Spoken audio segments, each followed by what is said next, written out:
அவர் போகக்கூடிய பயணம் எல்லாம் கூட வந்து இந்த வயசுலேயும் போகிறாரு, அதெல்லாம் பாராட்டி தான் ஆகணும். கொள்கைங்கிறது வேற, தனிப்பட்ட மனிதனுடைய உறவு பாராட்டுதல்ங்கிறது வேறன்னு இவ்வளோ ரொம்ப தெளிவாக சொல்கிறார். அப்போ இன்றைக்கி சீமான் மேலே வந்து திமுக சாயத்தை பூசிடலாமா? ஒரு இடத்துல ஒரு அநியாயம் நடக்குது, அது நீ என்னுடைய கொள்கை எதிரியாக இருந்தால் கூட உனக்கு ஒரு அநியாயம் நடக்கும்போது அதுக்காக நான் நிற்பேன்றேன். ஸோ அந்த குணாதிசயத்தை நம்ம பாராட்டி தான் ஆகணும். அப்போ எனக்கு வந்து நீ எதிரி, எனக்கு எதிர்கட்சியாக இருக்க, உனக்கு என்ன அநியாயம் நடந்தாலும் நடந்துட்டு போகுது, என்னுடைய எதிரிக்கு ஏதாவது ஒரு அசிங்கமோ அவமானமோ இல்லை வந்து அநீதியே நடக்கும்போது நான் சிரிச்சுக்கிட்டு இருந்தேன்னா அது ஒரு நல்ல மனிதனுக்கு உண்டான குணாதிசயமா? இன்றைக்கி நான் அதை தான் வந்து முதலே பேசினேன். இப்போ வந்து ஒரு சீமான் மாதிரி இருக்கக்கூடிய ஆட்சிகள் வந்து இப்போ இந்த மாதிரி ஒரு பொதுவெளியில் பேச்சு இருக்கும்போதுங்கிறது கூட இன்றைக்கி வந்து அந்த மாதிரி ஒரு இப்போ ராம்தாஸ் அவர்களே வந்து இப்போ இன்றைக்கி நாம் தமிழர் கூட வந்து நட்பு பாராட்டுறாங்கிற மாதிரி இருந்துச்சுன்னா பாசிட்டிவ் தானே சீமான் அவர்களுக்கு. அப்போ உங்களுக்கு வந்து உடன்பட்ட கருத்துக்கள் இருக்கக்கூடிய ஆட்களை இப்போ ராம்தாஸ் அவர்களுக்கு வந்து சீமான் மேலே ஒரு நன்மதிப்பு இருக்குது, அவர் கூட போகலாமான்னு அவர் யோசிக்கிறாருங்கும் போது அதை ஏன் நீங்கள் ஒரு முன்னெடுப்பு எடுக்கலாமேங்கிறேன் நான். அது தவறு இல்லை. இது டாக்டர் ராமதாஸ் வந்து இந்த மாதிரி ஒரு பேச்சு இருக்கிறது உண்மையாக இருக்கிற பட்சத்தில் சீமான் அவர்கள் போய் அவரை சந்தித்து அவரு கூட ஒரு நட்பு பாராட்டி ஒரு கூட்டணிக்கு வராருன்னே வச்சுங்க, சீமானுக்கு இது பலன் கொடுக்குமா கொடுக்காதா? அப்போ இன்னைக்கு ராமதாஸ் அவர்கள் இங்கே வராருன்னா மற்ற கட்சிக்கும் அது ஒரு சிக்னல் கொடுக்குமா கொடுக்காதா? தேமுதிக வந்து சீமான் அவர்களோட இங்கே வந்து கூட்டணி சேர்ந்தா அது அவருக்கு வலிமை கொடுக்குமா கொடுக்காதா? அப்போ இதுதான் வந்து இந்த ஆட்டத்தினுடைய இந்த விளையாட்டு, இந்த தேர்தல் அரசியலினுடைய சில நுணுக்கங்கள். வந்து மற்றவங்களாம் வந்து சாதியை பார்க்குறாங்களே, பள்ளியில் வந்து சாதி கேட்குறாங்களேங்கும் போது அப்பயே அவர் சொல்கிறார், பள்ளியை விடுங்க நானே சாதி கேட்குறேங்கிறார். சீமான் சொல்கிறார் நானே சாதி கேட்குறேன். ஏன் சாதி கேட்குறேன்னா,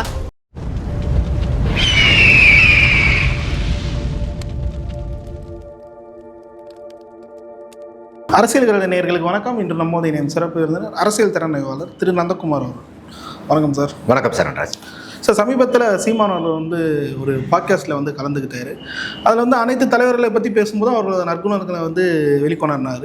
ஆனால் குறிப்பாக அதில் வந்து மோடி அவர்களை வந்து அவரோட வயசுக்கு அவர் உழைக்கிறது எவ்வளோ மேல் அப்படின்ற மாதிரி ஒரு விஷயத்தை சொல்லியிருந்தார். இதை வைத்து திமுகவினர் வந்து இங்கே வந்து அவர் மீது வந்து காவி சாயத்தை மீண்டும் பூச தொடங்கி உள்ளனர். இது எப்படி சார் பார்க்குறீங்க? இது வந்து ஒரு ஆரோக்கியமான அரசியலே இல்லை. அதாவது வந்து இப்போ ஸ்டாலினை பற்றி தான் அவங்கக்கிட்ட முதல்ல கேட்குறாங்க, நிச்சயமா. அப்புறம் தான் வந்து மோடி கிட்ட வராங்க. அப்போ ஸ்டாலினை பற்றி அவர் என்ன சொல்கிறார், அவர் வந்து ஒரு கலைஞர் கருணாநிதியினுடைய பையங்கிற பெருமிதம்லாம் பெருசாக இருக்காது, ஒரு சாதாரண மனிதனாக தான் இருப்பார், அவர் போகக்கூடிய பயணம் எல்லாம் கூட வந்து இந்த வயசுலேயும் போகிறாரு, அதெல்லாம் பாராட்டி தான் ஆகணும். கொள்கைங்கிறது வேறு, தனிப்பட்ட மனிதனுடைய உறவு பாராட்டுதல்ங்கிறது வேறன்னு இவ்வளோ ரொம்ப தெளிவாக சொல்கிறார். அப்போ இன்றைக்கி சீமான் மேலே வந்து திமுக சாயத்தை பூசிடலாமா? ஸ்டாலினை வந்து அவர் வந்து எந்த விதமான பந்தாவும் இல்லாத ஆள், ஒரு முதல்வரனுடைய மகனாக இருந்தோங்கிற மாதிரிலாம் இல்லாமல் இருந்தாருன்னு சொல்லிட்டு ஸ்டாலின் மேலே சீமான் மேலே வந்து திமுக சாயத்தை பூச முடியுமா? அப்படி பூசினா அது எவ்வளோ பெரிய அறியாமை, எவ்வளோ பெரிய ஒரு சொல்கிறவங்களுக்கு அசிங்கம் அது. அப்போ அந்த மாதிரி பார்க்கும்போது அவர் வந்து அதே நெறியாளர் வந்து அங்கே கேட்குறாரு, ஸ்டாலினை பற்றி கேட்ட மாதிரி எடப்பாடியை பற்றியும் கேட்குறாரு, மோடியை பற்றியும் கேட்குறாரு. அவர் என்ன சொல்கிறாருன்னா, இவ்வளோ தூரம் வந்து அவர் வயதாக இருந்தாலும் இவ்வளோ பதவியில் இருக்கிற மாதிரி இருந்தாலும் அவருடைய உழைப்பு தான் வந்து காரணம், அவருடைய கொள்கை என்ன ஏதுங்கிறத நல்லதாக கெட்ட அது சொல்லியே சொல்கிறார். அவருடைய கொள்கை வந்து நல்லதாக கெட்டதாங்கிறத பற்றி இல்லை, ஆனால் அவருடைய உழைப்பு தான் வந்து அவரை இன்றைக்கி இவ்வளோ தூரம் வந்து நிறுத்தி இருக்குது. அப்போ நீங்கள் எந்த ஒரு கொள்கையாக இருந்தாலும் அதுக்கு உண்டான உழைப்பு இருந்துச்சுன்னா பலன் கிடைக்குங்கிறது தான் அவர் அங்கே சொல்ல வருது. அப்போ வந்து ஒருத்தர் கடுமையான உழைப்பாளி இருக்காருனாக்கா அந்த உழைப்பாளியை பார்த்து நீங்கள் கற்றுக்கிறதுல உங்களுக்கு என்ன சங்கடம் வந்துட போகுது? இதில் என்ன வந்து துக்கம் வந்துட போகுது? அப்போ அதாவது நம்ம வந்து ஒவ்வொரு மனிதனும் வந்து அன்னப்பறவையாக இருக்கணும். அன்னப்பறவை எப்படி நீங்கள் பாலையும் தண்ணியும் கலந்து வச்சிங்கன்னா கூட அந்த பறவைக்கு தேவை பாலை மட்டும் குடிச்சிட்டு தண்ணியை விட்டுரும். அப்போது அந்த இடத்துல சீமான் என்ன பார்க்குறாருன்னா, ஒவ்வொரு அரசியல் தலைவர்கள்ட்டையும் அவங்கவுங்ககிட்ட இருக்கக்கூடிய தனி மனிதனுடைய நற்பண்புகள் என்ன, அந்த நற்பண்புகளை வந்து ஒவ்வொருத்தர்கிட்ட நம்ம எடுத்துக்கலாம். ஒரு சாதாரண ஒரு பெரிய மோசமான ஆள்னு சொன்னால் கூட அவங்ககிட்ட ஏதாவது ஒரு நல்லது இருக்கும். அப்போ உலகத்தில் வந்து 100க்கு 100 நல்லவன் எவனாவது மனிதன் இருக்கானா? வாய்ப்பு இல்லை. அப்படி இருந்தால் அவன் கடவுள் ஆகியிருப்பான் இன்றைக்கும். அதே மாதிரி 100க்கு 100 அயோக்கியன் எவனோ இருக்கானா? இல்லை. எல்லாத்துக்கிட்டையும் இந்த நல்லது கெட்டது ரெண்டுமே கலந்துருக்கும். அதாவது ஒரு படத்தில் கமலஹாசன் பாடுவார் இல்லையா, கடவுள் பாதி மிருகம் பாதி, அந்த மாதிரி சில பேர்த்துக்கு பாதியாக இருக்கும், சில பேர்த்துக்கு பல இதில் இருக்கும். அப்போ இந்த நல்லவனும் கெட்டவனும் கலந்தது தான் ஒரு மனிதன். அப்போ நான் வந்து ஒரு தனிப்பட்ட மனிதனா நான் வாழ்க்கையில் நான் முன்னுக்கு வரணும் அப்படின்னா நான் என்ன நினைக்கணும், சரண்ராஜ் கிட்ட என்ன நல்ல பண்புகள் இருக்கா, சரண்ராஜ் கிட்ட இருந்து நான் என்ன கற்றுக்கலாம், அவர் கேமராமேன் இருக்காருனாக்கா அவர் என்னப்பட்ட மனிதர், அவர்கிட்ட இருந்து நான் என்ன கற்றுக்கலாம். அந்த மாதிரி நம்ம வாழ்க்கையில் கடந்து வரக்கூடிய ஒவ்வொரு மனிதன்ட்டு இருந்தும் நம்ம கற்றுக்க வேண்டிய விஷயங்கிறது ஏதாவது ஒரு விஷயம் இருக்குமா இருக்காதா? நிச்சயம் இருக்கும். அப்போ நான் ஒரு 10 பேர்த்த பார்க்குறேன், 10 பேர்த்துக்கிட்ட இருந்து ஒவ்வொரு நல்ல விஷயத்தை கற்றுக்கிட்டேன்னா 10 நல்ல விஷயம் எனக்கு வந்துருமா? அப்போ மற்றவங்க எல்லாத்த விடையும் நான் நல்ல மனிதனாக மாறுறதுக்கு வாய்ப்பு இருக்கா? அந்த கோணத்தில் தானே சீமான் அதை பார்க்குறாரு. அப்போ இதில் போய் காவி சாயம் பூசுறீங்கன்னா உங்களுக்குலாம் எப்பேற்பட்ட சிந்தனை இருக்கும், எப்பேற்பட்ட அறிவாற்றல் இருக்கும்னு பார்த்துக்க வேண்டியதான் நம்ம. இல்லை சார், இதில் என்ன திருப்பி திருப்பி கேட்க வேண்டியது ஒன்று இருக்குன்னா வைங்களேன், தமிழகத்தில் அவர் தெளிவாக சொல்லிட்டாரு, நான் பாஜக கூட கூத்து இல்லை, காங்கிரஸ் கூட கூத்து இல்லைன்னு சொல்லிட்டு. ஆனால் அதை வந்து திருப்பி திருப்பி கட்டமைக்க முயற்சித்தே வராங்க. சீமான் வந்து பாஜகவோட பி டீம் தான் சொல்லிட்டு அது வந்து களத்தில் எதிரொலிக்கவே இல்லைன்றாலும் திருப்பி திருப்பி அதை பண்ண வேண்டிய தேவை ஏன் சார் வருது அவங்களுக்கு? காரணம் என்னன்னு கேட்டிங்கன்னா, இதை செய்யக்கூடியது யாரு, எல்லாருமே யாருன்னு பார்த்தீங்கன்னா திமுக கூட்டமாக தான் இருக்கும். நிச்சயமா. இப்போ யாருக்கையாவது நீங்கள் வந்து இவங்க வந்து பிஜேபியினுடைய பி டீம் அப்படின்னு ஒருத்தவங்க சொல்கிறாங்கன்னா அவங்கள போய் நீங்கள் ஆராய்ச்சி, தனிப்பட்ட மனிதன் கூட சொல்கிறான்னா அவனை போய் நீங்கள் ஆராய்ச்சி பார்த்தீங்கன்னா அவனுடைய ஆணிவேர் எங்கே இருக்குன்னா திமுக அவனுடைய ஆணிவேராக இருக்கும். காரணம் என்னன்னு கேட்டிங்கன்னா, இன்றைக்கி திமுகங்கிற கட்சியினுடைய கொள்கை வந்து சமூக நீதி, சமத்துவம், பெண்ணுரிமை, இந்த மாதிரி முற்போக்கு சிந்தனைங்கிறதெல்லாம் பேரளவில் இருந்தாலும் அது எல்லாம் கம்ப்ளீட்டாக நிறுத்து போச்சு. திமுகவில் இன்றைக்கி சமூக நீதி இருக்கா, சமத்துவம் இருக்கா, பெண்ணுரிமை இருக்காங்க? அப்போ அந்த கொள்கையெல்லாம் விட்டு விலகி வந்துட்டாங்க. இன்னைக்கு அவங்களுடைய ஒரே தேர்தல் யுக்தி என்னன்னா பாரதிய ஜனதா எதிர்ப்பு. அது கைக்கு உத்து இருக்குல்ல அவங்களுக்கு 2020. அந்த ஒரே காரணத்துக்காக தான் யாரை பார்த்தாலும் அவங்களுக்கு ஒரு பாதகத்தை உண்டு பண்ணக்கூடிய ஆட்கள்னு தெரிஞ்சா உடனே அவங்க மேலே பிஜேபி பெயிண்ட் அடிக்கிறது. இதனால தான். இப்போ புரியுதா உங்களுக்கு? இப்போ நீங்கள் கேட்ட கேள்வி உங்களுக்கு தெளிவாக புரிஞ்சிருச்சா? அப்போது பிஜேபி இவங்க வந்தால் பிஜேபி வந்துடும் அப்படின்னு சொல்லிட்டா உடனே ஐயோ அவன் வேண்டான்னு சொல்லிட்டு உடனே இவங்களுக்கு போட்டுருவாங்கன்னு ஒரு எண்ணம். இது என்ன ஆகும்னா, இந்த புலி வருதுன்னு சொல்லிட்டு இப்படி சொல்லியே இன்னைக்கு பாரதிய ஜனதாவுடைய போன தேர்தலில் வாக்கு எண்ணிக்கை எவ்வளோ சதவீதம் சேர்ந்து 18, அவங்க கிட்டத்தட்ட 12%. 11.33% தனிப்பட்ட கட்சியாக இன்னைக்கு தமிழ்நாட்டில் 3வது பெரிய கட்சி பாரதிய ஜனதா. அந்த நிலைமைக்கு கொண்டு வந்து விட்டதுக்கு காரணம் யாரு? திமுக தான். அப்போ இது திமுக தான் பிஜேபியினுடைய பி டீம்னு மற்றவங்க ஏன் சொல்லக்கூடாது? ஏன்னா வளர்த்தி விட்டதே நீங்கள் தான் அவங்கள. அதுக்கு முன்னாடி வரைக்கும் வந்து நோட்டாவுக்கு கீழே இருக்கிற கட்சின்னு தானே எல்லாருமே சொல்லிட்டு இருந்தாங்க. அப்போ இன்னைக்கு வந்து ஒரு 11.33% கொண்டு வந்து ஒரு 3வது பெரிய கட்சியாக கொண்டு வந்து நிறுத்திருக்கீங்கன்னா, இல்லாத ஒரு பாரதிய ஜனதாவை சொல்லி பூஞ்சாட்டி காமிச்சு வளர்த்தி விட்டாங்க. இப்போ ஒரு மக்களுக்கு வந்து நீங்கள் சொல்லிகிட்டே இருந்தீங்கன்னா என்ன அவங்க தான் வந்து பார்க்கணுமே என்னடா. இப்போ நான் கேட்குற கேள்வி, இன்னைக்கு பாரதிய ஜனதா வந்துட்டா அதாயிரம் இதாயிரம் தான். இன்னைக்கு நம்ம தமிழ்நாடு எங்கே இருக்கு? எந்த நாட்டில் இருக்கு தமிழ்நாடு? இந்தியாவை ஆட்சி செய்யறது யாரு? பாஜக. அப்போ இந்தியாவே அவங்க ஆட்சி செஞ்சுட்டு இருக்கும்போது தமிழ்நாட்டுக்குள்ளார வந்தால் தமிழ்நாடே குட்டிச்சவரா நாசமாக போயிடும்னா, அப்போ இந்தியா பூரா இன்னைக்கு குட்டிச்சவரா நாசமாக போயிடுச்சுன்னா, அப்படி போயிருந்தா தமிழ்நாடு சேர்ந்துல போயிருந்திருக்கும். அப்போ இது எவ்வளோ பெரிய முன் முரணான ஒரு வாதமாக இருக்கு இல்லையா? கொள்கை வித்தியாசங்கள் இருக்கா, அந்த கொள்கை சண்டை போடுங்க, தப்பு கிடையாது. பாரதிய ஜனதாவில் இருக்கிற கொள்கையை நீங்கள் ஏற்றுக்கணுங்கிற அவசியம் கிடையாது. நாம் தமிழர் கட்சியை வந்து பாரதிய ஜனதா ஏற்றுக்கணுங்கிறது கிடையாது. திமுகவினுடைய கொள்கை இவங்க 2 பேர் ஏற்றுக்கணுங்கிறது கிடையாது. இவங்க 2 பேர்த்து கொள்கை திமுக ஏற்றுக்கணுங்கிற அவசியம் கிடையாது. அப்போ இவங்களுடைய அரசியலே என்னன்னா பாரதிய ஜனதா புலி வருது. அதனால தான் விஜய் கூட பேசும்போது என்ன சொல்றாரு, இவங்க அரசியல் கபடதாரிங்கிறார். அதாவது மற்றவனெல்லாம் கூட வந்து யார் அவன் எதிராளி, அவன் எப்பேற்பட்டவன் கண்டுபிடிச்சிட முடியும். ஆனால் திமுகவை முகமுடியை போட்டு சுத்திட்டு இருக்காங்கன்றார். இவங்களை யாரு என்னங்கிறத கண்டுபிடிக்க முடியாதுன்றார். அவ்வளோ பெரிய விமர்சனத்தை அவர் முதல் மாநாட்டில் வச்சாரா இல்லையா? அப்போ அந்த மாதிரி இருக்கும்போது இது வந்து சாயம் அடிக்கிற ஆட்கள் பூராமே யாருன்னு கேட்டிங்கன்னா இந்த திமுகவினுடைய கூட்டணியாக தான் இருக்கு. ஏன்னா அவங்க இன்னைக்கு வரைக்கும் அதை அறுவடை பண்ணி 19, 21, 24 இந்த கடந்த 3 தேர்தலையும் பெரிய அளவுக்கு அறுவடை பண்ணி மக்கள்கிட்ட வந்து இதை சொல்லி வாக்கை வாங்கி அதிகாரத்தில் இருந்து அதுக்கு உண்டான எந்த நல்லதும் பண்ணாமல், அதனால தானே விஜயம் கேட்டார், அவங்க பாசிசம்னா நீங்கள் என்ன பாயசமானு கேட்டாரா இல்லையா? இங்கே இப்போ நீங்கள் பாரதிய ஜனதா மேலே என்னென்ன குற்றச்சாட்டுகள் வைக்கிறாங்க திமுக, அந்த குற்றச்சாட்டுகள்லாம் திமுக மேலே இல்லையா? தமிழ்நாட்டில் இருக்கா இல்லையா? அப்ப எந்த விதத்துல வந்து நீங்க பாரதிய ஜனதாவை விட நீங்க வித்தியாசமான கட்சி? அப்ப உங்களை விட அவங்க எந்த இடத்துல மோசமா போயிட்டாங்க, இல்ல அவங்கள விட நீங்க எந்த இடத்துல வந்து சிறப்பாயிட்டீங்க? எல்லாம் ஒரே குட்டையில ஊடுற மாட்டேங்க தானே. அப்புறம் இதுல வந்து சீமான் வந்து ஒருத்தர் நட்பண்புகளை பாராட்டும் போது சீமானை போய் நீங்க காவி சாயம் அடிக்கிறீங்கன்னா, உனக்கு பெயிண்ட் அடிக்கிற வேலை நீ யாரா இருந்தாலும் இதை அடிச்சிட்டு இருப்ப. அதை கண்டுக்காம போயிட்டே இருக்க வேண்டியதான். மக்கள் ஏத்துக்க மாட்டாங்க, அதெல்லாம் மக்கள் நிராகரிச்சுட்டு போயிடுவாங்க. அதனால தான் சொல்றேன், இப்படியே பண்ணிட்டு இருக்கும்போது 2026 அவங்க வந்தாதான் என்னங்கிற அளவுக்கு மக்கள் கேள்வி கேட்க ஆரம்பிச்சிருவாங்க. நான் தான் கேட்குறேன், இன்னைக்கு இந்தியா வாழ்றது யாரு? பாஜக. அப்புறம் அவங்களுடைய மத்திய அரசாங்கத்தினுடைய ஆட்சியின் கீழே தானே உங்களுடைய மாநிலமே இயங்கிட்டு இருக்கு. நம்மளுடைய மாநில அரசாங்கம் இயங்குறது பூராமே மத்திய ஒன்றிய அரசாங்கம். நீங்க ஒன்றியன்னு சொல்லுங்க, மத்தியன்னு சொல்லுங்க, என்ன வேணா சொல்லுங்க, அந்த அரசாங்கத்துக்கு கீழே தானே இயங்கிட்டு இருக்கோம். அப்புறம் அப்ப என்னமோ இந்தியாவில் வந்து ஒரு பாரதிய ஜனதாவே இல்லாத மாதிரி தமிழ்நாட்டுக்குள்ளார மட்டும் பாரதிய ஜனதா வந்துட்டு என்ன பண்ணுவீங்கிறது எவ்வளவு நாள் நீங்க பூச்சாண்டி காமிக்க முடியும்? அப்படி காமிச்சு இன்னைக்கு ஒண்ணுமில்லாத மக்கள்லாம் கூட ஓ அப்படியா பாரதிய ஜனதாவை எங்களோட யார் அவங்க என்னடா இப்படியே பார்த்து இன்னைக்கு 11% வாக்கு உங்களுக்கு கொடுத்துட்டீங்க. இன்னும் இதே பண்ணிட்டு இருந்தாங்கன்னா இன்னும் அடுத்த எலெக்ஷன்ல இன்னும் பெரிய அளவுக்கு வாக்கு சதவீதம் வாங்குவாங்க. அப்ப இது இன்னைக்கு பாரதிய ஜனதா வளர்த்தனதுக்கு பெரும் சிறப்பு, ஆகச்சிறந்த சிறப்புடைமை யாருக்குன்னா திமுகவுக்கு தான் உண்டு. அப்ப இன்னைக்கு பாரதிய ஜனதா தமிழ்நாட்டில் வளர்ந்ததுக்கு காரணம் திமுகவாக இருக்கும்போது பாரதிய ஜனதாவுடைய பி டீம் யாரா இருக்க முடியும்? திமுக தான் இருக்க முடியும். அப்ப இந்த மாதிரி குற்றச்சாட்டை நம்ம வைக்கலாமா? அப்படிதான் நம்ம வந்து ஒரு என்னையை பொறுத்த வரைக்கும் எந்த ஒரு கட்சியும் இன்னொரு கட்சியினுடைய பி டீம் சி டீம்னு சொல்றதே வந்து ஒரு கேவலமான விஷயம். அது வந்து எந்த இடத்துலையும் அவங்க மேல நம்பிக்கை இல்லாதவங்க, அவங்க மேல ஒரு தராதரம் இல்லாதவங்க தான் இந்த மாதிரி குற்றச்சாட்டை வைப்பாங்க. நான் அது இந்த கட்சி அந்த கட்சினே சொல்லுவேன். எந்த கட்சிக்குமே இன்னொரு கட்சியை பார்த்து இவங்களுடைய பி டீம் சி டீம் சொல்றதுக்கு யாருக்கும் அருகதை கிடையாது, யாருக்கும் உரிமையும் கிடையாது. அவங்கவுங்க ஒரு கொள்கையில வராங்க. நீங்க கொள்கையை விமர்சிங்க, என்ன வேணா விமர்சிங்க. அதுல அது அந்த கொள்கை சண்டை தான் நடக்கணுமே ஒழிய ஒரு தனிப்பட்ட முறையில் வந்து ஒருத்தனுக்கு வந்து பெயிண்ட் அடிச்சு விடுறது, ஒரு தனிப்பட்ட முறையில் வந்து அடையாளப்படுத்துறது, தனி மனித விமர்சனம் பண்றதெல்லாம் ஒரு நாகரிகமான அரசியலே இல்லை. அந்த அநாகரிகமான அரசியலை யாரு செஞ்சாலும் நம்ம அதை கண்டிச்சே ஆகணும். ஓகே சார், இதை தொடர்ந்து இன்னும் பாமக வந்து அவங்க எந்த அலையன்ஸில் இடம் பெறுவாங்கன்னு சொல்லிட்டு ஒன்றும் வெட்ட வெளிச்சத்து தான் தெரியல. இந்த தருவாயில் அன்புமணி ராமதாஸ் விசஸ் ராமதாஸ்ன்ற ஒரு பனிப்போர் வேற பாமக உள்ள போயிட்டு இருக்கு. இப்போ தொடர்ச்சியாக சமூக வலைத்தளங்களில் பார்க்கும்போது ராமதாஸ் அவர்கள் சீமானோட நட்பு பாராட்ட விரும்புவதாக ஒரு செய்திகள் வந்து பரவிட்டு வருது. இந்த விடயத்தை எப்படி சார் பார்க்குறீங்க? இல்லை, இப்போ அங்கே வந்து பனிப்போர்லாம் இல்லை, பெரும்போரே நடந்துகிட்டு இருக்குது. அங்கே எவ்வளோ நாள் பனிப்போராக ஓப்பன் பேட்டில் தான் அங்கே. இவர் வந்து ராமதாஸ் ஏறி அடிக்கிறாரு. பட் அன்புமணி ராமதாஸ் ரொம்ப ஸ்ட்ராட்டஜிக்கலாக கட்சி எங்கிட்ட தான் இருக்குதுன்னு திடகாத்திரமாக அனௌன்ஸ் பண்ணுறாரு. ஆனால் அதே சமயம் வந்து அப்பாவை வந்து விமர்சிக்கக்கூடாதுங்கிறதுக்காக அவர் மேலே அது வந்து ஸ்ட்ராட்டஜிக்கலாகவே அந்த மூவ் எடுக்கிறாரு. அந்த மூவ் வந்து அவர் எடுக்கிற மூவ் கரெக்ட், பொலிட்டிக்கலி கரெக்ட்.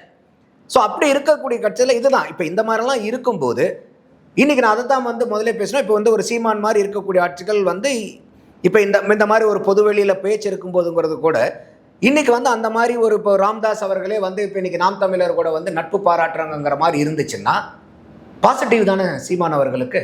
கண்டிப்பாக அதை அவர் முன்னெடுத்து கூட போகலாமேன்றேன் நான். அப்போ நீங்கள் அவர் போய் மருத்துவரையா அவர் மேலேயும் பெரிய அளவுக்கு அன்பு மரியாதையும் வச்சிருக்கக்கூடிய நபர் தான் சீமான் அவர்கள். அப்போ அந்த மாதிரி இருக்கக்கூடியவர் வந்து ஒரு அன்புமணி ராமதாஸ்க்கு இந்த மாதிரி டாக்டர் ராமதாஸ்க்கு இந்த மாதிரி ஒரு எண்ணம் இருந்துச்சுன்னா நீங்கள் ஏன் போய் பார்த்து அவரை சந்திக்கக்கூடாது? அவராக வந்து உங்ககிட்ட வரணும்னு நீங்கள் நினைக்கணுங்கிற அவசியம் இல்லை. நீங்கள் ஒரு தனிப்பட்ட முறையில் கூட போய் சந்திச்சுட்டு வாங்க. இப்போ யாரும் போய் ஸ்டாலின் போய் மோடியை சந்திக்கலையா? அப்புறம் நீங்கள் போய் சந்திச்சு பேசுங்க. உடன்பாடு ஏற்பட்டால் வரட்டும், இல்லைன்னா போகட்டும். பட் நீங்கள் ஒரு முதல் அடி எடுத்து வைங்க. வந்தால் உங்களுக்கு யாருக்கு நல்லது தானே? அப்போ அவங்களுக்கு வடமாட்டல்கள்லாம் ஒரு எப்படி இருந்தாலும் இந்த கட்சி வந்து ஒன்றா இருக்குமா ரெண்டா உடையுமான்னு தெரியல, பாட்டாளி மக்கள் கட்சி. ஆனால் முழுக்க வந்து பைலா பிரகாரம் தேர்தல் ஆணையத்தினுடைய சட்ட விதிகளுக்கு உட்பட்டு அது கட்சியினுடைய அதிகாரங்கள் பூரா அன்புமணி ராமதாஸ் தலைவர்களுக்கு கிட்ட தான் இருக்குது. அவர் வந்து ஃபவுண்டர்னு சொல்லிட்டு ராமதாஸ் அவர்கள் இருக்கார். ராமதாஸ் அவர்களும் ஒரு பெரிய போராளி. ராமதாஸ் அவர்களுக்குன்னு சொல்லிட்டு தான் வாக்குங்க. அதாவது கட்சி பைலா பிரகாரம் இவங்க கிட்ட இருந்தாலுமே இன்னைக்கு வரைக்கும் வந்து ஒரு கட்சியினுடைய அடையாளமாக, அந்த சமூகத்தினுடைய அடையாளமாக யாருக்காக வந்து அங்கே வாக்களிக்கிறாங்க, யார் குரலுக்காக வாக்களிக்கிறாங்கன்னா அது டாக்டர் ராமதாஸ் பொறுத்து தான். அப்போ இன்னைக்கு சப்போஸ் நாளைக்கு வந்து கட்சியில் வந்து அவருக்கு வந்து அன்புமணி ராமதாஸ் டேக் ஓவர் பண்ணிட்டு ராமதாஸ் வந்து தனித்து விடப்படுறாருன்னு கூட வச்சுக்கங்க, வாக்கு வங்கி பெரிய வாக்கு வங்கி வந்து ராமதாஸ் அவர்கள் மேலே நற்பெயர் உண்டு. ஏன்னா இன்னைக்கு பாட்டாளி மக்கள் கட்சியில் இருக்கிற யாராவது இன்னைக்கு வரைக்கும் இவ்வளோ பிரச்சனை நடந்ததுக்கப்புறம் ராமதாஸ் அவர்களை வந்து விமர்சிச்சிருக்கிறாங்களா? யாராவது இல்லை, யாருமே விமர்சிக்க மாட்டாங்க. ஏன்னா அவங்களுக்கு தெரியும் டாக்டர் ராமதாஸை பற்றி ஏதாவது ஒரு தவறான வார்த்தை சொல்லிட்டாங்கன்னா அன்புமணி அவங்களுடைய கூடாரத்துக்கு வந்து கம்ப்ளீட்டாக அது பேக் ஃபயர் ஆகிடும். அது அவங்க நல்லா தெரிஞ்சு வச்சுருக்காங்க. ஆனால் அதை வந்து ரொம்ப ஸ்ட்ராட்டஜிக்கலாக மூவ் பண்ணுறாங்க. ஸோ அந்த மாதிரி இருக்கக்கூடிய சூழ்நிலையில் வந்து இன்றைக்கி இப்படி நீங்கள் சொல்லக்கூடிய பேச்சு வந்து சமூக தளத்தில் இருக்கிறது வந்து உண்மையாக இருக்குமானால் சீமானே அதுக்கு ஒரு முன்னெடுப்பு எடுக்கலாமேங்கிறது என்னுடைய பார்வை. இப்படி ஒரு அலையன்ஸ் அமைஞ்சா ஒருவேளை ராமதாஸ் அவர்களினோட அந்த நட்பு பாராட்டுற விதம் வந்து தேர்தலில் வந்து கை கொடுக்குமா சார்? வட தமிழகத்தில் கட்டாயமாக கொடுக்கணும். அதான் சொன்னேன். எந்த அளவுக்கு இம்பாக்ட் ஆகும்னு நினைக்கிறீங்க? இல்லை, நல்லாவே கிடைக்கும். ஏன்னா இன்னைக்கு வந்து இப்போ ஒரு கட்சி பிரியுதுங்கும் போது நான் தான் சொன்னேன், கட்சி வந்து அவங்க கிட்ட இருக்கலாம், மக்கள் வந்து ராமதாஸ் டாக்டர் பக்கம் தான் இருக்கிறத பெருவாரியாக இருக்கிறத பார்க்க முடியுது. நிச்சயமா. ஒரு நிர்வாகியாவோ அதிகாரத்திலேயோ போஸ்டிங்லேயோ இருக்கக்கூடிய ஆட்கள் இந்த அரசியல் கட்சியை வச்சு தான் வளருங்கிற ஆட்கள் பூராமே வந்து அன்புமணி ராமதாஸ் பக்கம் நிற்பாங்க. அது யதார்த்தம். எந்த கட்சியில் இந்த பிளவு வந்தாலும் இப்படிப்பட்ட சினாரியோ இருந்தால் ஆட்சி இது கட்சி அதிகாரம் யாருக்கிட்ட இருக்கோ அங்கே தான் நிர்வாகிகளோ மாவட்ட செயலாளர்களோ அங்கே தான் நிற்பாங்க. ஏன்னா அவங்களுக்கு பதவி வேணும். ஆனால் அந்த கட்சிக்காக வாக்களிப்பாங்கல்ல, ஒரு கட்சிக்கு வந்து வாக்காளன் அதிகமாக நிர்வாகிகள் அதிகமாக? வாக்காளர்கள் தான். அப்போ அந்த வாக்காளன் யாருக்கு அதிகம்? இன்னைக்கு யதார்த்தம் அன்புமணி ராமதாஸ்க்கு வாக்காளர்கள் ஜாஸ்தியா, டாக்டர் ராமதாஸ்க்கு ஜாஸ்தியா? டாக்டர் ராமதாஸ்க்கு. அப்போ இது டாக்டர் ராமதாஸ் வந்து இந்த மாதிரி ஒரு பேச்சு இருக்கிறது உண்மையாக இருக்கிற பட்சத்தில் சீமான் அவர்கள் போய் அவரை சந்தித்து அவரு கூட ஒரு நட்பு பாராட்டி ஒரு கூட்டணிக்கு வராருன்னே வச்சுங்க, சீமானுக்கு இது பலன் கொடுக்குமா கொடுக்காதா? நிச்சயம் பலன் கொடுக்கும். அவ்வளோதான், சிம்பிள் அரித்தமெட்டிக் தானே இது. அப்போ இன்னைக்கு ராமதாஸ் அவர்கள் இங்கே வராருன்னா மற்ற கட்சிக்கும் அது ஒரு சிக்னல் கொடுக்குமா கொடுக்காதா?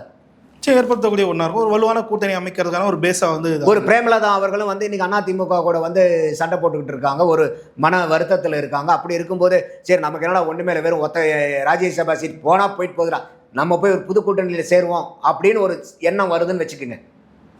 அது மறுபடியும் இப்போ ஒரு தேமுதிக வந்து சீமான் அவர்களோட இங்கே வந்து கூட்டணி சேர்ந்தால் அது அவருக்கு வலிமை கொடுக்குமா கொடுக்காதா? நிச்சயம் கொடுக்க முடியும். அப்போ இதுதான் வந்து இந்த ஆட்டத்தினுடைய இந்த விளையாட்டு, இந்த தேர்தல் அரசியலினுடைய சில நுணுக்கங்கள். அதை வந்து சீமான் தாராளமாக முன்னெடுக்கலாங்கிறது தான் என்னுடைய வாதம். அது அப்படி இருக்கிற பட்சத்தில் நம்ம பேசி கலக்கலாம். அவங்க வர்றது வராது அவங்க விருப்பம். நீங்கள் அனௌன்ஸ் பண்ணி கூட போய் பேசாதீங்க, ஒரு தனிப்பட்ட முறையில் நீங்கள் பேசுங்க. உங்களுக்குன்னு சில ஃபீலர்ஸ் இருப்பாங்களா, உங்களுக்குன்னு சில நட்பு வட்டாரங்கள் இருக்கும் இல்லையா, அவங்க ரெண்டு பேர்த்தையும் கனெக்ட் பண்ணுறது. அது நீங்கள் பொது வழிக்கு தெரிகிற மாதிரி கூட வேண்டாம், ரகசிய சந்திப்பு கூட நீங்கள் அரேஞ்ச் பண்ணுங்கள், பேசுங்க. பேசி ஏதாவது ஒரு முடிவு வருதா பாருங்கள். அப்போ உங்களுக்கு வந்து உடன்பட்ட கருத்துக்கள் இருக்கக்கூடிய ஆட்களை, இப்போ ராமதாஸ் அவர்களுக்கு வந்து சீமான் மேலே ஒரு நன்மதிப்பு இருக்குது, அவர் கூட போகலாமான்னு அவர் யோசிக்கிறாருங்கும் போது அதையா நீங்கள் ஒரு முன்னெடுப்பு எடுக்கலாமேங்கிறேன் நான். அது தவறு இல்லை. பட் வந்து ஒரு ஜாதிய சாயல் அப்படின்ற ஒரு பூசப்படுற ஒரு விதயமாக அதை அமைய வாய்ப்பு இல்லையா சார்? ஏன்னா வன்னியர் சமூக மக்களை வந்து அவரோட வாக்குகளை வந்து பார்க்கறதுக்கு தான் இந்த மாதிரியான ஒரு கூட்டமைப்பு அமைக்கிறார் சீமான்ற ஒரு குற்றச்சாட்டை வந்து வைப்பாங்கல்ல ஃபியூச்சரில். இல்லை, அதாவது இன்னைக்கு எந்த இடத்துலையுமே வந்து இன்னைக்கு யதார்த்தமாக நம்ம பேசணுன்னா, இப்போ நான் வந்து வள்ளலாரனுடைய சுத்த சன்மார்க்க கொள்கையை பின்பற்றக்கூடிய ஆள். என்னை பொறுத்த வரைக்கும் சாதி சமயம் மதம் இது எல்லாமே பொய்யுங்கிறது தான் கொள்கை. இப்போ தமிழகத்தில் அது பெரிய ரோல் ப்ளே பண்ணுது. அப்போது அந்த விளையாட்டு தான் எகைன் இந்த விளையாட்டுக்கு உண்டான ரூல்ஸ் அண்ட் ரெகுலேஷன்ஸ் இருக்குது. அப்போ வந்து நீங்கள் இன்றைக்கி ஒரு டாக்டர் ராமதாஸை வந்து பார்த்தீங்கன்னா ஒரு சமூக நீதி போராளிங்கிற அடையாளமும் இருக்கா இல்லையா? இருக்குது. வெறும் அவர் வந்து வன்னியரனுடைய தலைவர் மட்டும் பார்க்குறாங்களா, இல்லை சமூக நீதி போராளின்னு பார்க்குறாங்களா? சமூக நீதி போராளின்னு தான் பார்க்குறாங்க. பட் களத்தில் அது வந்து பொதுவாக பார்க்கும்போது என்ன சார் தெரியும், அது வன்னியர் கட்சி அப்படின்ற மாதிரி ஒரு கட்டமைப்பு வந்து காலகாலமாக இங்கே நிகழ்ச்சி இல்லை. எல்லாத்துக்குமே அந்த அடையாளம் உண்டு, யாருக்குமே எல்லாத்துக்குமே. இப்போ உதாரணத்துக்கு சீமானே ஒரு பேட்டியில் என்ன சொல்கிறாரு, நான் இப்போ வந்து மற்றவங்களாம் வந்து சாதியை பார்க்குறாங்களே, பள்ளியில் வந்து சாதி கேட்குறாங்களேங்கும் போது அப்பயே அவர் சொல்கிறார், பள்ளியை விடுங்க நானே சாதி கேட்குறேங்கிறார். சீமான் சொல்கிறார் நானே சாதி கேட்குறேன். ஏன் சாதி கேட்குறேன்னா, நான் நிறுத்தக்கூடிய வேட்பாளர்கள் இப்போ ஒவ்வொருத்தரையும் நான் சாதி கேட்டால் தான் அவங்க எந்த சாதி, அவங்க எந்த அவர் வந்து குடிங்கிறார், சாதின்னு சொல்லாமல் குடிங்கிறார். எந்த குடி வந்து ரொம்ப தாழ்த்தப்பட்ட குடியாக இருக்குது, இப்போ இந்த மாதிரி ஒரு வண்ணார் இருக்கார் அப்படின்னாக்கா, துணி துவைக்கிறவர் இருக்காருன்னா அவருக்கு வேறு யாரும் வந்து வாய்ப்பு கொடுக்காத போது இந்த மாதிரி எல்லாத்தையும் விட கடனிலையில் இருக்கிறவங்கள நான் எப்படி கண்டுபிடிக்க முடியும்? அப்போ இந்த சாதியில் இருக்கக்கூடிய ஆட்கள் யாருன்னு நாங்கள் குடி என்னன்னு கேட்டு அந்த மாதிரி குடியில் இருக்கிற ரொம்ப நசுக்கப்பட்டவர்களை, ரொம்ப அடிநிலையில் இருக்கிறவங்கள மேலே கொண்டு வரணுங்கிறதுக்காக நான் அவங்கள வந்து வேட்பாளரை அனௌன்ஸ் பண்ணுறேன். அப்போ இவர் வந்து எந்த குடியின் சார்ந்தவர்னு நான் கேட்காம இவர் எப்படி நான் போய் நிறுத்துறது? அதனால் நானே குடி பார்க்குறேன், அதுக்காக நான் குடியை வளர்த்துறணுங்கிற அவசியம் இல்லை, இந்த குடியை வந்து இந்த குடியை வச்சு தான் ஒழிக்க முடியுங்கிறார். சாதி கர்மாந்திரத்தை சாதியை வச்சு தான் ஒழிக்கணுங்கிறார். இது யார் பேட்டி கொடுக்குறது? சீமான் கொடுக்குறார். அப்போ அந்த மாதிரி இருக்கும்போது நீங்கள் பாட்டாளி மக்கள் கட்சியில் இருக்கக்கூடிய ஆட்கள் உங்களோட வரதுல என்ன பிரச்சனை வந்துடுது உங்களுக்கு? பட் அவரு சொல்லியிருக்காரு, இப்போ நீங்களே ஒரு வேட்பாளர் அனௌன்ஸ் பண்ணுறதுக்கு முன்னாடி அவர் என்ன சாதின்னு கேட்டு தானே வேட்பாளர் அனௌன்ஸ் பண்ணுறீங்க. அதான் அவர் வெளிப்படையாகவே நீங்கள் சொல்கிறீங்க, அப்புறம் என்ன இருக்குது? பட் இதில் ஒரு சிக்கல் இருக்குல்ல சார், இங்கே இருக்கக்கூடிய தமிழ் குடிகளெல்லாம் ஒன்றிணைக்க வேண்டும் அப்படின்றது தான் சீமான் அவர்களோட ஒரு குறிக்கோளாக இருக்குது. இப்போ ராமதாஸ் அவர்கள் வந்து வருகிறார்ன்ற பட்சத்தில் வந்து திருமாவளவன் வந்து இதில் வந்து இடம்பெறும். ஏன்னா ஆல்ரெடி அவர் சொல்லியிருக்காரு, எந்த ஒரு மதவாத கட்சிகளோ ஜாதிவாதிய கட்சிகளோ நான் வந்து கூட்டணி அமைய மாட்டேன்னு சொல்லிட்டு அவர் வரத்தெல்லாம் சிக்கல் இருக்கும்ல சார், அவர் வெளியே வரமாட்டேன். சரி, இப்போ மட்டும் வந்துட்டார் அவர்? எப்பவுமே வரமாட்டேன். அப்புறம் அவர் எப்பயுமே திமுக கூட்டணின்னு உட்காந்துருக்கீங்க, அப்புறம் என்ன? அப்புறம் நீங்கள் வராத ஒரு திருமாவளவன் வராமல் போயிட்டா என்ன பண்ணுறதுங்கிறதுக்காக வர வாய்ப்பு இருக்கக்கூடிய பாட்டாளி மக்கள் கட்சியோ இல்லை டாக்டர் ராமதாஸையோ ஏன் வேண்டான்றீங்கிறத என்னுடைய பார்வை. நீங்கள் திருமாவளவன் வராரா இப்போங்க? இல்லை. அப்போ ரெண்டு பேர்த்துல யாரோ ஒருத்தர் வராங்கங்கும் போது நீங்கள் அதான் சொன்னேன், நீங்கள் அப்படியே நம்ம என்ன சொல்கிறது, 100க்கு 100 எல்லாமே வந்து சுத்தமான ஆட்களாக தான் நாங்கள் வைக்கிறோம்னா இன்றைக்கி யாருமே அரசியல் நிற்க முடியாது சரண்ராஜ். ஏன்னா 100க்கு 100 நல்லவன் இந்த உலகத்திலே இல்லை. எல்லாத்துக்கிட்டையும் ஏதாவது ஒரு ஓட்டை இருக்கும். எங்கிட்டையும் சில இப்போ குறைபாடுகள் இருக்கும், உங்ககிட்டையும் சில குறைபாடுகள் இருக்கும். 100க்கு 100 நல்லவன்கிறது உலகத்தில் இல்லை. நம்ம வந்து டெய்லி வந்து நல்லவன் ஆகிக்கிட்டே இருக்கணும். நேற்று இருந்ததை விட இன்றைக்கி நல்லவன், இன்றைக்கி இருந்ததை விட நாள். இது வந்து ஒரு எவல்யூஷன் தான். இது என்றைக்குமே வந்து இவன் கம்ப்ளீட்டாக 100% நல்லவன் ஆகிட்டான்ப்பாங்கிறது யாரும் கிடையாது.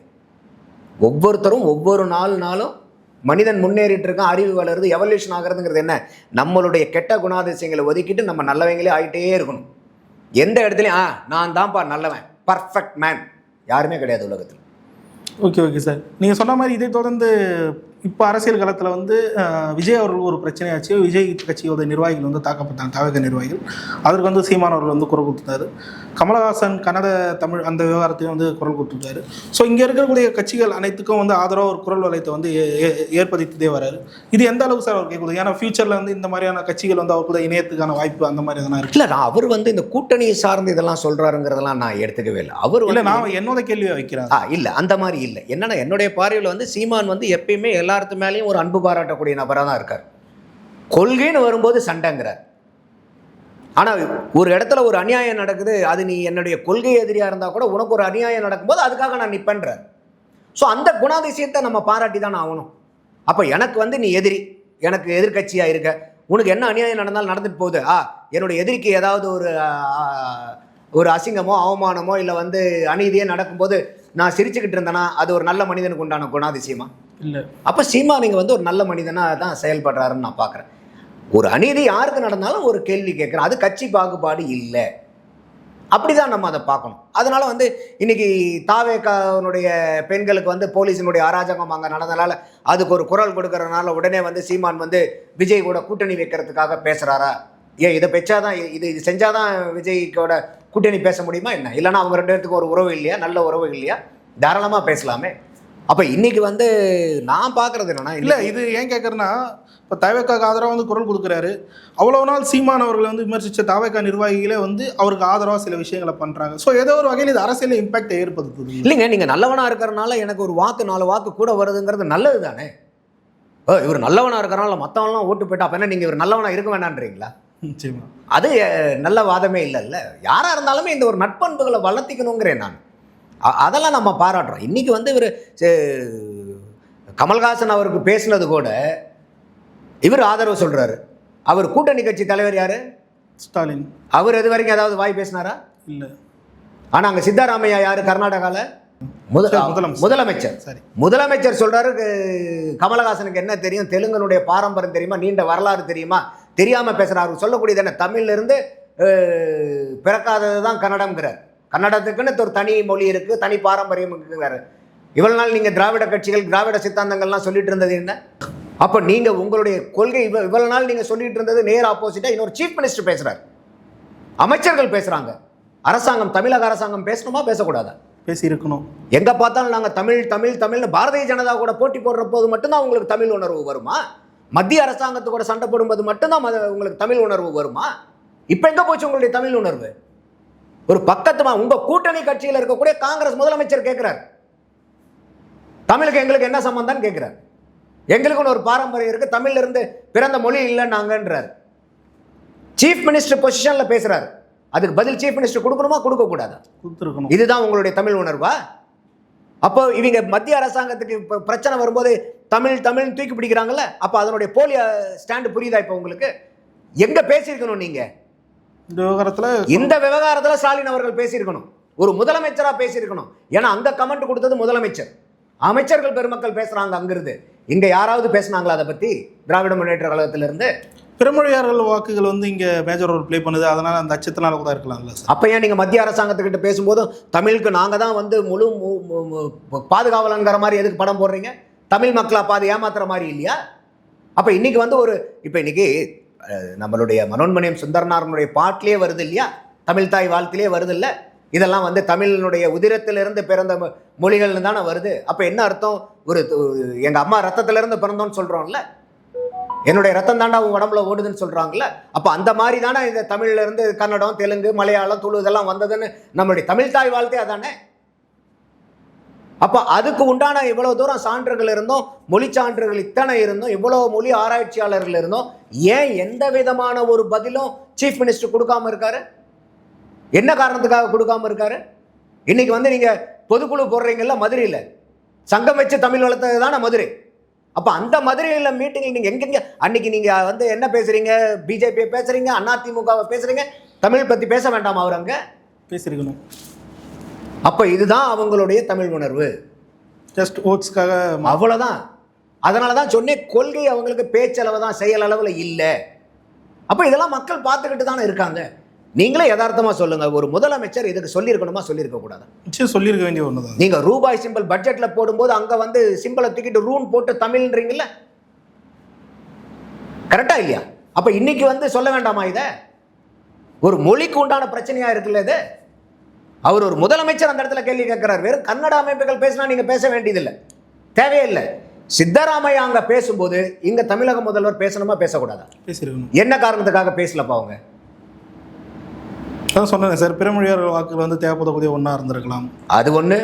கூட்டணி கட்சி அங்கே ஆட்சியில் இருக்கு, அங்கே பேசினா காங்கிரஸ் கோச்சுக்கும். அப்போ இத்தனையும் பார்த்து தான் நீங்கள் வந்து அந்த தமிழ் மொழிக்கு உண்டான சிறப்பை வந்து நீங்கள் காப்பாற்றுவீங்க. உங்களுக்குன்னு வந்து அந்த தமிழ் மொழி மேலே ஒரு பற்று கிடையாது, பாசம் கிடையாது, நேசம் கிடையாது.